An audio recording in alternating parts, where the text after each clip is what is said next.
On this episode of AMA Air, find out what's new at AMA's museum.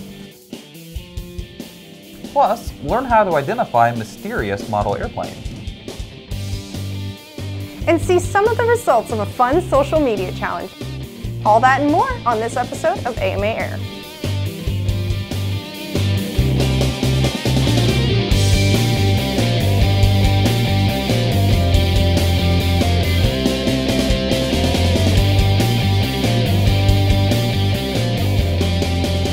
Hello, and welcome to AMA Air, your source for modeling news. I'm Chris Savage. And I'm Claire Oldenheisen.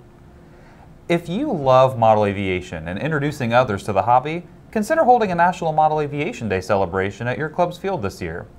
The date for this year's festivities has been set as August 17th, but clubs can hold their celebrations on different dates that better fit their schedules.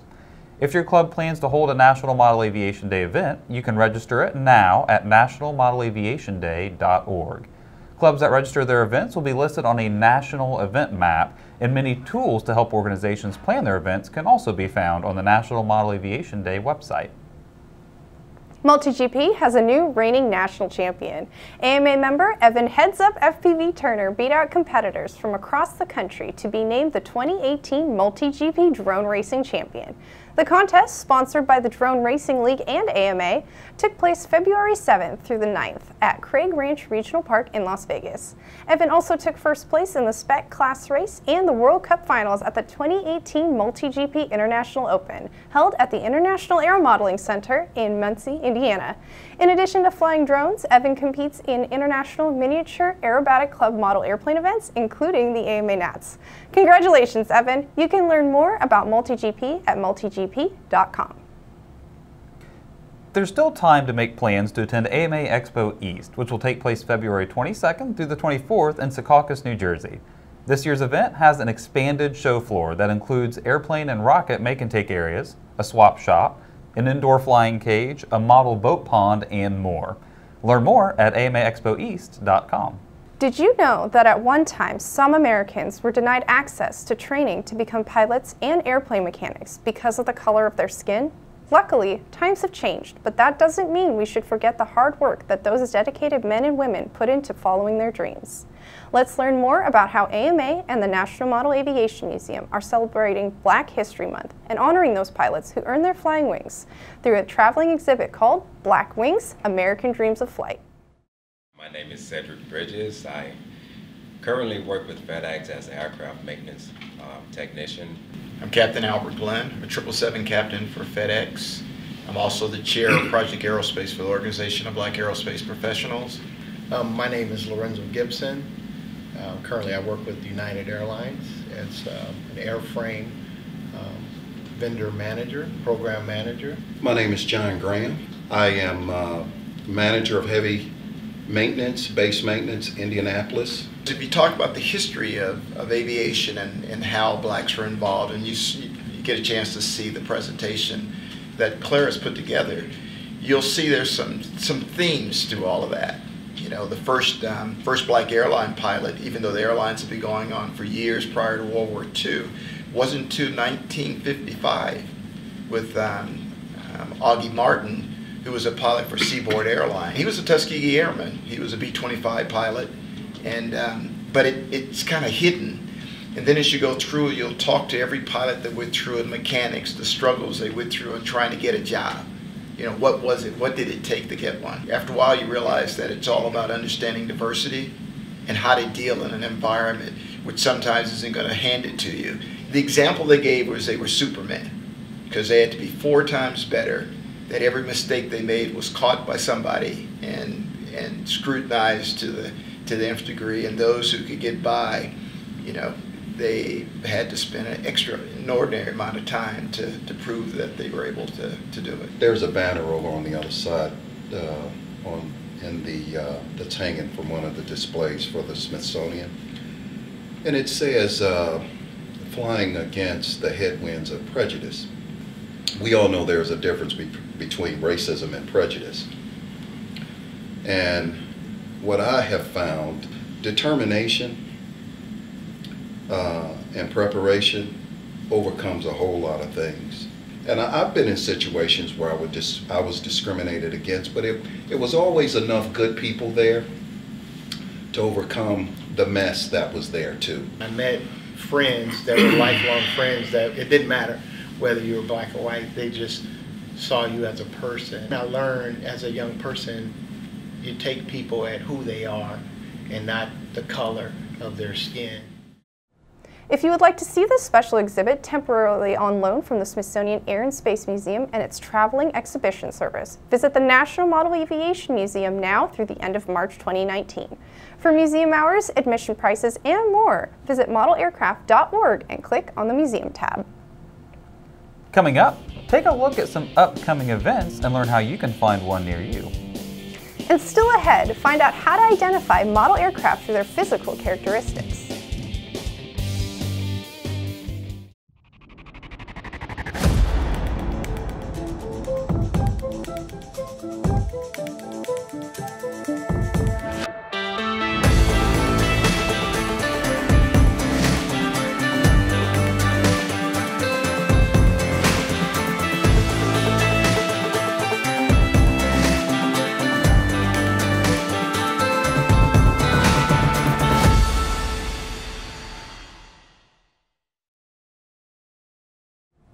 The Georgia Aircraft Modelers Association will be holding its Southeastern Model Show March 1st through the 2nd.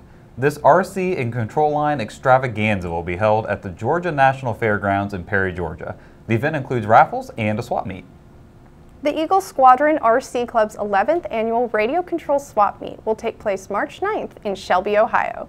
The event will be held from 9 a.m. to 1 p.m. and includes a 50-50 drawing and door prizes. All hobbyists and model aircraft dealers are welcome.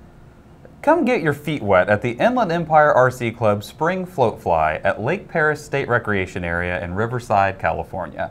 The event takes place March 9th from 8 a.m. to 2 p.m.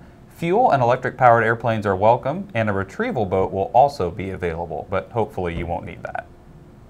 The Willamette Modelers Club will be holding AMA-sanctioned record trials for indoor model aircraft on March 10th. The categories include hand-launched glider, catapult glider, peanut scale, and pistachio scale. The contest is from 8:30 a.m. to 3:30 p.m. in Albany, Oregon.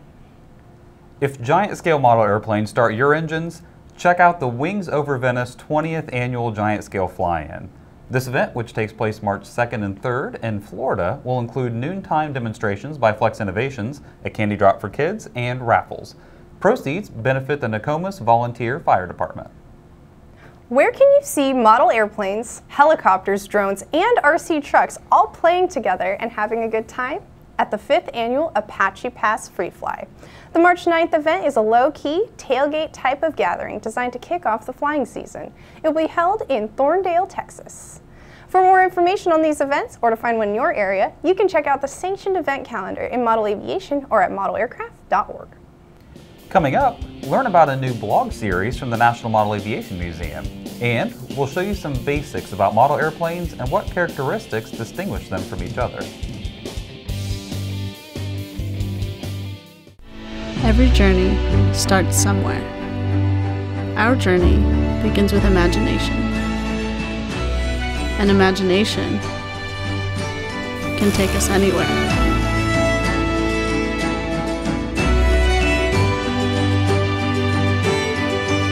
Because the best journeys end with new beginnings.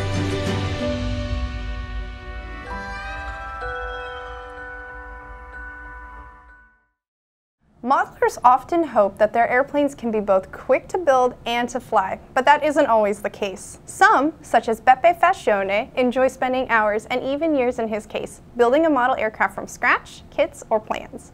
In a new blog series from the National Model Aviation Museum, you can follow along with Beppe's journey of building his reproduction of Phil Craft's Quick Fly 2. Learn more about the model and the upcoming blog series today at amablog.modelaircraft.org/AMAmuseum. So Chris, we are super excited about this new blog series. It's called Quick Fly Slow Build, and it's all about the only building log we actually have in the collection that is complete. Really? So a lot of builders, they start a building log when they start a new project, Right. and a lot of them, you know, it just tapers off. They might misplace it, they might forget about it, they might abandon the project. So this is the only one we have that is absolutely complete, and we have the model that goes with it. So this blog series is going to take place over a span of 2 years, and we're going to follow Bepe's journey. And he logs all kinds of good stuff, not just the building process, but also a snack he might have, or a trip he takes. He actually goes to Italy. He moves at one point. He documents his life, so it's not only a diary of the progression of this model, but it's also his life. It's really awesome. I'm so excited. I think everyone's going to get such a kick out of it. That is fantastic. What a cool way to see not just the process that he went through, but kind of, it sounds like even, you know, his mindset and what was inspiring him at that time. And exactly. So the blog series takes us through that build, and you can also watch the flyby about the quick fly and learn more about Bepe's process. So we interviewed him for that one, and he is a really great person, great personality, and you're going to love it. That is super fantastic. Well, I'm really looking forward to seeing that. Me too. That's going to be awesome. Are you new to model building or flying? Have you ever found a great deal on a detailed airplane at a swap meet that was too good to pass up, but then you took it home and couldn't figure out how to fly it? Then this flyby video might be the key to solving the mystery for you. Hello, and welcome to this episode of Flyby, presented by the National Model Aviation Museum. I'm your host, Claire. Maybe you're not a modeler, but have recently come across a model airplane or airplanes and want to know more about model aviation. We're here to help. In this video, we're going to touch on the basics of modeling and help you identify what you have found.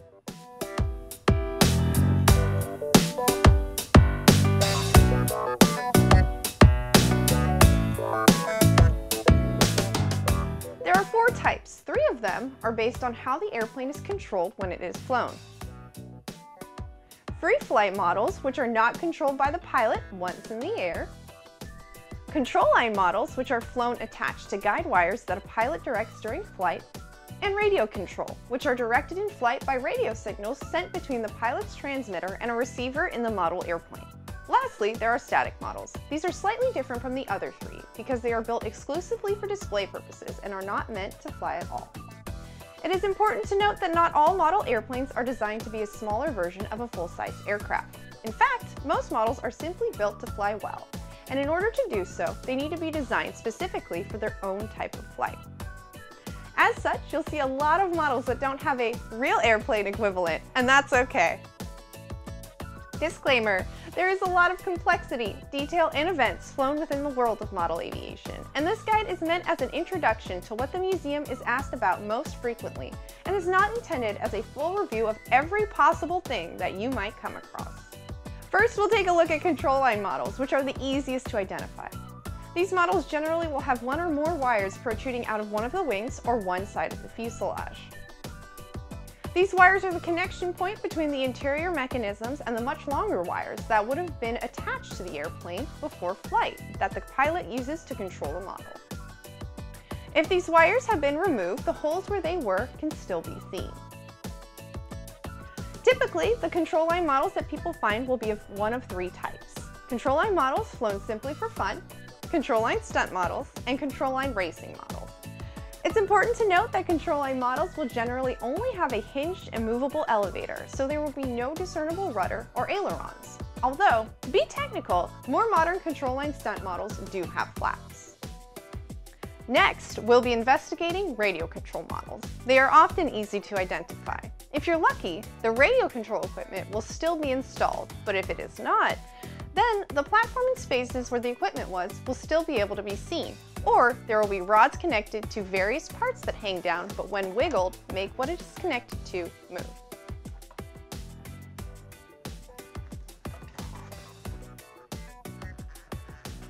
Another clue is an on-off switch somewhere on the outside of the fuselage. Radio control models will always have a discernible hinged rudder and might have discernible hinged elevators and ailerons. The most common RC models you'll come across are those flown for fun, and these can vary greatly in size, shape, and method of construction. Lastly, here's how to identify free flight models. Free flight models will not have any of the discernible hinged flight surfaces that RC models have. They are going to have complicated wings with dihedral and polydihedral, and often, but not always, these wings will be set above the fuselage. Some free flight models use rubber bands, called a rubber motor, as a power source, but the motor isn't generally stored in the model. To tell if a free flight model should have a rubber motor, check to see if the propeller is set into a block in the nose and can be pulled out. The back of this block will have a free turning hook installed. Some free flight models, and some RC as well, don't have an engine or propeller at all. There are several types of these aircraft, which are called gliders. A tow-line glider will have a hook under the fuselage, whereas hand-launched gliders will not, although there might be a small notch in one wing. However, if there is no apparent power source for the model, or the installed power source appears to be fake, you might have a static model. Earlier static models were often homemade and whittled from blocks of wood, whereas more modern static plastic models are frequently built from snap-together kits. As a result, plastic models tend to be the most common type of static models around. Details about the model's history can be found in various places. First, look under the wing if it is removable, the underside of the fuselage, or in the cockpit for an ID label. If one is present, this label will provide basic information like the name of the person who flew the model, where they were from, the size of the engine, and sometimes what radio frequency it was on. The address of the AMA given on the label, as well as the logo and graphic layout, can often date the model to a range of years. Check out the museum's History Project for the relevant information on the history of the AMA and see if you can make a match between the logo on the plane and when it was in use. The numbers and information on the wings of a scale model are often replicas of what is on the full-scale aircraft, but if it isn't a scale model, then the number on the wing might be an AMA number. Go ahead and get in touch with the museum staff and we'll look it up for you, but be advised. Membership records are often incomplete, and the amount of information available varies on a case-by-case basis. You might also find then the name of the model, club or contest decals on the plane, along with the decals advertising the products used in its construction. All offer clues to how the model was built, where the model was built, and when it was flown. Again, museum staff will happily do research on these or provide more information on them as necessary. The more documentation you provide to us, the easier it will be for us to research it. So please, send us lots of photos and any information that could lead us towards solving the puzzle behind your mystery model. Hopefully this gets you started on figuring out what you have. Good luck! That video was really cool, and I could see that being a huge benefit, especially to the newcomer in the hobby. Yeah, definitely. When I started working here, I didn't have any idea that there were so many different kinds of models, and at face value, you look at it and say, oh, it's a model airplane, right? Yeah, exactly. They're all the same, but they're absolutely not all the same. So this episode of Flyby is a very broad look at the different types of model airplanes. So it's not every single type, every single discipline. It's the ones you're most likely to find, say, at a swap meet or an antique store or an estate sale. So it's not going to encompass every single thing, but things like control line. Control line is really easy to identify because it almost always has some identifying factors on the wing where the wires would have come out. Yeah. So it's a great way for people to get introduced to the hobby and introduced to the different types of airplanes because there are so many. It's amazing. Like this hobby is huge, and it's just a good way so that people can get introduced to it. Or if you're already in the hobby, you can introduce it to someone who you want to get interested. That's fantastic. Well, I took a look at it, and I think if you're a newcomer to the hobby, you're definitely going to want to see that. For sure. Still ahead, we will take a look at a social media challenge that showcases model aviation and how people have grown in the hobby. Pack your bags and prepare for takeoff to Camp AMA. From the time they get here to the time they leave, we're always going, we're always doing something fun, building, whether it's they've learned a new maneuver. But it's not just about flying. It's really just about having fun for the entire week. For more information on Camp AMA, visit amaflightschool.org/campama today. You may have noticed shortly after turning your calendar to 2019 that a new challenge popped up on social media. What began as a way for people to share their first Facebook pictures alongside a photo of how they currently look later evolved into a 10-year challenge to show people how they've aged. Well, AMA has put its own twist on the challenge to showcase model aviation and how our members have grown in the hobby, or how their interests in the hobby have changed throughout the years. Let's take a look at what some modelers have posted. Joe Bach is an aerospace engineer and a licensed FAA pilot. He is also the CEO of Aerotelemetry, a company that designed and built all of the flyable models used in Martin Scorsese's Academy Award-winning film, The Aviator. His airplanes provided some of the most spectacular flight sequences ever captured on film. 10 years ago, Joe and his team built a half-scale Hughes H-1 racer for AMA's 75th anniversary celebration. Today, he and his employees are still delivering world-class airplanes like this beautiful all-electric, fast and powerful Air Force One version of a Boeing 747. The RC Geek, also known as Chris Wolf, also joined in on the challenge by sharing a picture of himself that was taken in 2007 at a Scale Masters qualifier. The jet in both the 2007 photo and the 2019 photo is a JHH A7. Since 2007, he's converted it to be powered by electric ducted fan. The aircraft has gone through 3 radio systems and has been crashed and repaired. Chris said the photos served as a good reminder that he needs to build more model aircraft. Please continue to share your 10-year challenge photos with us on social media, and when you do, use the hashtag #IFlyAMA so that we can find you. Well, that's all for this episode of AMA Air. You can stay connected with us by following us on Facebook, Twitter, and Instagram. For even more videos, make sure you subscribe to our YouTube channel. And from all of us here at AMA, thanks for watching. We'll see you next time, but for now, it's time to get flying.